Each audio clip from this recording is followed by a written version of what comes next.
Në fakt, sot nuk respektohet prindri. As fjala e prindve nuk ecën. Nuk ecën fjala e Po prindrit. ndodh, pse nuk pëngon prindrit masi përpara? Se unë për shembull kum pa shumë raste se prindrit pritoni edhe më mirë fort me fëmijët e vet. Nuk din për shembull e lën ose vajzën ose djalin me dal, nuk din kur i vjen, nuk din kur shkon, nuk e thërret, i thot okay në rregull, vetëm u kon ai prind rahat. Po pikërisht pra, se dole ku dola unë aty ku thash, pra që thash në mirë, fola për pjesën time. A ban me ndërhy pak?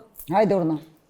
E pse do të me fajsu prindin, për shembull, nëse një fëmijë është mbi moshën 18 vjeçare, edhe më mundu qatë shumë i përzit fëmijës vetë, kur nashti ai e ka shumë vështirësi me bën mbijetesën e vet, me shku me punu dikon 8 orë për rrogë, e thash fëmija, ty nuk të ngan kur gjeq, as nuk është gjendje me shku me punu ai fëmijë, për shembull, ati mundohesh Na jena të qalu diku, jena të thonë që një prind nuk ja dën kur të keqen fëmijën. Se dën kur, absolutisht. Thot më se nuk e thirr fëmijën e ven telefon, apo kupton? Nuk e thirr, nuk e din prindi ku është fëmia, ose e din, nuk kujdeset edhe ai prind rrin rahat, kështu Big Brother,